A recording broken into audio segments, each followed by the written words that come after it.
All right, this is how you turn in a Google assignment, like a Google Doc or Google Slide. Please do not share these documents with me.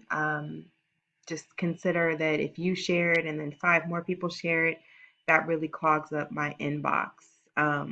So please don't do that. So just normally how you would click start assignment, then you're going to go to Google Drive. Your Google Drive and your Canvas are connected, they're synced together. So you would select file and then you would choose whatever the file is.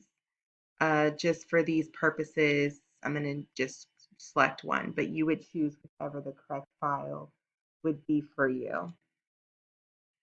You'd hit add. This is just saying that it's going to change the sharing settings, giving me permission. So you're going to attach. You will have to click submit assignment,